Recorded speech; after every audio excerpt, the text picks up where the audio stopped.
በዚህ ሰዓት አቨሬጅ የሚባሉ ቪዲዮ ኤዲተሮች የሚከፈላቸው ደሞዝ ከ70,000 በላይ ነው። በጣም ብዙዎቻችሁ የማታውቁት ነገር አቴንሽን በጣም ነው የሚሸጠው። ሰው የሚያየው ሰው ትኩረቱ ያለበት ሰው በጣም ውድ ነው። ለምሳሌ አዶናይን ልውሰድላችሁ። በጣም በዚህ ሰዓት ትሬንድ የሆነው አዶናይ ስለሆነ አዶናይን ወስጄ ኤግዛምፕል ልንገራችሁ። አሁን አዶናይ በዚህ ሰዓት በአንድ የገቢ ምንጭ ላይ ብቻ ጥገኛ መሆን ህይወታችሁን ለአደጋ ነው የሚያጋልጠው። ምክንያቱም ያቺ ያዛችኋት አንድ የገቢ ምንጭ የሆነ ችግር ቢያጋጥማት ሙሉ ህይወታችሁ ችግር ውስጥ ነው የሚገባው። ዛሬ በዚህ ቪዲዮ እንዴት በርካታ የገቢ ምንጮችን መፍጠር እንደምትችሉ እንዲሁም ደግሞ ራሳችሁን ፋይናንሻሊ እንዴት ሰፖርት ማድረግ እንደምትችሉ ከ3 ዓመት ከተማርኳቸውና ካነበብኳቸው ነገር እውቀት ላካፈላችሁ መጥቻለሁ።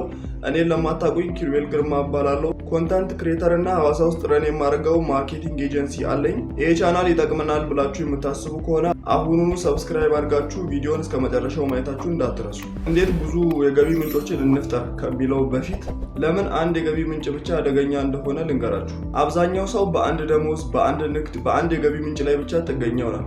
ይሄ ደግሞ በሆነ ኬዝ አንድ ገቢ ብቻ ያለው ሰው ያቺ የገቢ ምንጩ ብትቋረጥ ሰርቫይቭ ማድረግ አይችልም። ምክንያቱም ያለው አንድ የገቢ ምንጭ ስለሆነ ማለት ነው። ታዲያ በዚህ ሰዓት አንድ ብቻ የገቢ ምንጭ ያላችሁ ሰዎች ከሆናችሁ ህይወታችሁ በጣም ትልቅ ሪስክ ውስጥ ነው የሚገባው። የገቢ ምንጭ መጨመር ሲባል ደግሞ በጣም ብዙ ሰው ሚስ አንደርስታንድ ያደርገዋል። የገቢ ምንጭ መጨመር ማለት 5 ቦታ ተቀጥሮ መስራት ማለት አይደለም። ወይንም ደግሞ ቀንና ሌሊት ያለምንም እረፍት ተጨንቆ መኖር ማለት አይደለም። ገቢ መጨመር ማለት ዋናው የገቢ ምንጫችሁ እንዳለ ሆኖ ግን ከሱ ጎን ለጎን ተጨማሪ ገቢን ማግኘት የምትችሉበትን መንገድ ስትፈጥሩ ገቢ መጨመር ይባላል። እንዴት ገቢ መጨመር እንችላለን ወደሚለው ደግሞ ስመጣላችሁ በጣም ወሳኝ 3 የሆኑ ገቢ የምትጨምሩባቸው መንገዶች አሉ። ከነዚህም መካከል አንደኛው ስኪል ኢንካም ወይም ደግሞ የክህሎት ገቢ ይባላል። የክህሎት ገቢ ማለት ምን ማለት ነው? አንድ ስኪል ትመርጣላችሁ። የሆነ ስኪል ከመረጣችሁ በኋላ በጣም ብዙ ጊዜ ስኪል ስል ትሰሙኛላችሁ። ይህን የምልበት ምክንያት በዚህ ሰዓት በጣም ዲማንድ ያለው የዲግሪ ስራዎች ሳይሆን እንደዚህ ክህሎት የሚጠይቁ ስራዎች ናቸው። በዚህ ሰዓት ዲግሪ ሳይሆን አንተ ምን መስራት ትችላለህ የሚለውና ያለህ ክህሎት ብቻ ነው ወሳኙ ነገር ማርኬቱ ላይ ተፈላጊነት ያለው። ስለዚህ አሁን በዚህ ሰዓት ደግሞ እንደ ጊዜውን ዋጅታችሁ በጣም ተፈላጊ የሆኑ ዲማንድ ያላቸው ስኪሎች አሉ። ለምሳሌ ቪዲዮ ኤዲቲንግ፣ ግራፊክ ዲዛይኒንግ፣ ስክሪፕት ራይቲንግ ሊሆን ይችላል። በጣም ተከፋይ የሆኑ ለምሳሌ እንደ ኤግዛምፕል ቪዲዮ ኤዲተርን ባነሳላችሁ በዚህ ሰዓት አቨሬጅ የሚባሉ ቪዲዮ ኤዲተሮች የሚከፈላቸው ደሞዝ ከ70,000 በላይ ነው። ዲስማች ነው፣ አያችሁ አይደል? ዲስማች ነው ዲማንድ ያለው በጣም የሚያስከፍል ስራ ነው።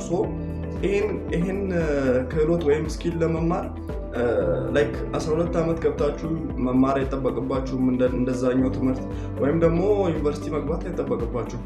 ጀስት ስልካችሁ ላይ በነፃ ምንም ሳትከፍሉ ዩቲዩብ ላይ ገብታችሁ ማግኘት የምትችሉት ኮርስ ነው። የሚፈጅባችሁም በአንድ ቪዲዮ የምትጨርሱት ነገር ነው። ከዛ በኋላ ያለውን ነገር ለ3 ወር ፕራክቲስ ካደረጋችሁት ኦልሬዲ መጀመሪያ ያልኳችሁን ገንዘብ የማግኘት ኦፖርቹኒቲ ይኖራችኋል። ስለዚህ አሁኑ ነው ከምትሰሩት ስራ ተጨማሪ የሆነ ስኪል ማዳበር ጀምሩ። ስለዚህ አሁን ካልኳችሁ ስኪሎች አንዱን መርጣችሁ ከዋናው ገቢያችሁ ጎን ለጎን እየሰራችሁ ተጨማሪ ገቢን ማግኘት ትችላላችሁ። ሁለተኛው ደግሞ ቢዝነስ ኢንካም ወይም ደግሞ የንግድ ገቢ ነው። የምትሰሩት ዋናው ስራ እንዳለ ሆኖ ጎን ለጎን ግን የሆነ ፕሮዳክት ፕሮዲውስ ለማድረግ ብትሞክሩ መሸጥ የምትችሉትን ነገር ማለት ነው። ጀስት ፕሮዳክት ብቻ አይደለም የሚሸጠው ቢዝነሱ ላይ፣ ማርኬቱ ላይ ሰርቪስ ይሸጣል፣ ስኪል ይሸጣል። ስለዚህ ከነዚህ ነገሮች የሆነ ነገር ብታመርቱና ያመረታችሁትን ወይም የምትሰጡትን ሰርቪስ ደግሞ ፊዚካሊ መሸጥ ትችላላችሁ። ቤታችሁ ቁጭ ብላችሁ ደግሞ ኦንላይን ላይም መሸጥ ትችላላችሁ። ለምታመርቱት ፕሮዳክት ወይም ደግሞ ለምትሰጡት ሰርቪስ የተለያዩ ኮንተንቶችን ቲክቶክ ላይ ፕሮዲውስ እያደረጋችሁ ራሳችሁን ፕሮሞት እያደረጋችሁ ከቤታችሁ ሆናችሁ ተጨማሪ ገቢን ማግኘት ትችላላችሁ። ከዚህ በፊትም በጣም ብዙ ጊዜ ደጋግሜ እንዳልኳችሁ የምነግራችሁን ነገር አፕላይ ማድረግ ብቻ ነው የሚጠበቅባችሁ። ምክንያቱም ዊዝደም የምንለው ወይም ጥበብ የምንለው ነገር የሚፈጠረው በማወቅና ያወቃችሁትን ነገር ተግባር ላይ በማዋል ስለሆነ ማለት ነው። አሁን የምነግራችሁን ነገር ማወቃችሁ ብቻ ፋይናንሻሊ ፍሪደም አይሰጣችሁም። ስለዚህ ያንን ነገር አቺቭ ለማድረግ የምነግራችሁን ወይም የምታውቁትን እውቀት ፕራክቲካሊ አፕላይ ማድረግ አለባችሁ። ሶስተኛውና በጣም የምወደው ሚዲያ ኦር ደግሞ ብራንድ ኢንካም ይባላል። ይሄ ምንድነው? ሶሻል ሚዲያ ላይ ፐርሰናል ብራንዳችሁን ቢውልድ በማድረግ የምታገኙትን አቴንሽን ሸጣችሁ ገንዘብ ስታገኙ ብራንድ ኦር ደግሞ ሚዲያ ኢንካም ይባላል። በጣም ብዙዎቻችሁ የማታውቁት ነገር አቴንሽን በጣም ነው የሚሸጠው። ሰው የሚያየው ሰው ትኩረቱ ያለበት ሰው በጣም ውድ ነው። ብራንድ ማለት ማንነት ማለት ነው። ባድ የሆነ ብራንድ አለ፣ ደግሞ በዛም ልክ ጥሩ የሆነ ብራንድ አለ።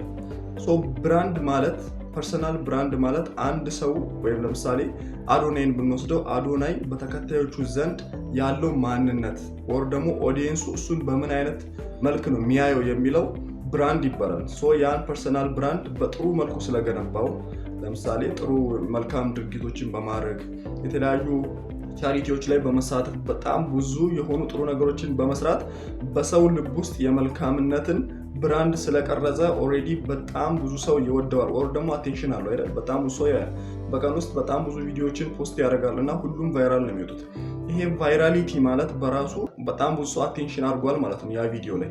ይሄ አቴንሽን ደግሞ ገንዘብ ነው፣ ባይዘይ ገንዘብ ነው። ይሄን አቴንሽን ምን ያደርገዋል? በጣም ትልልቅ ድርጅቶች ይሸጠዋል ወር ደግሞ ያከራየዋል። እዚህ ጋር አዶናይ በጣም ትልቅ አቴንሽን አለው ወይም ደግሞ ብዙ ሰዎች ይመለከቱታል። በዚህ በኩል ደግሞ ያንን አቴንሽን ማግኘት ያልቻሉ ግን ትልልቅ ፕሮዳክቶች ያሉ ማስታወቅ ልክ ላይክ እነ ፖፑላር ኤሌክትሮኒክስ ማለት ነው። ትልልቅ እቃዎች አሏቸው፣ ትልልቅ ምርቶች አሏቸው፣ ነገር ግን ይሄን አቴንሽን ማግኘት አልቻለም። ስለዚህ አዶናይ ይሄን አቴንሽን ወይም ደግሞ የሚመለከተውን ሰዎች ለፖፑላር ኤሌክትሮኒክስ ወይም ደግሞ ምርትና አገልግሎታቸውን ማስታወቅ ለሚፈልጉ ድርጅቶች ያከራያቸዋል ማለት ነው። ባይዘዌ በአንድ ማስታወቂያ በጣም ብዙ ገንዘብ ነው የሚከፈላቸው፣ አትገምቱት ገንዘብ ማለት ነው። ሶ እኔ በዚህ ሰዓት በጣም መመክራችሁ፣ በዚህ ሰዓት ይሄ ጊዜ ላይ ሆናችሁ ቴክኖሎጂ እንደዚህ አይነት ጊፍት በሰጠን ሰዓት ላይ ሆናችሁ ሶሻል ሚዲያ ላይ የማትንቀሳቀሱ ሰዎች በጣም ሉዝ እያደረጋችሁ ነው። ብዙ ነገር ከምሬን ነው ብላችሁ ሰው ምን ይለኛል ለሳምበዲ ኤልስ ቪዲዮ ላይ የሆነ እንትን ይሰጠኛል ኮምፕሌን ያደርገኛል ብላችሁ አትፍሩ። አሁኑኑ ሶሻል ሚዲያን ጀምሩ። ፐርሰናል ብራንዳችሁን በጥሩ መልኩ በሰው ልብ ውስጥ ጥሩ ነገር ለመሳል ልክ ሰው እናንተን ሲያያችሁ የሚመጣው ነገር ውስጡ የሚሰማው ስሜት ነው። ያ ነው ብራንድ። የእናንተ ማንነት በሰው ልብ ውስጥ መልካም ከሆነ ጀስት ኢንፍሉዌንስ ታደርጋላችሁ፣ ሰውን መንዳት ትችላላችሁ፣ ሰውን መምራት ትችላላችሁ። አንድ ገቢ ዛሬን ያሳድራችሁ ይሆናል፣ ነገር ግን ነገን አያሻግራችሁ።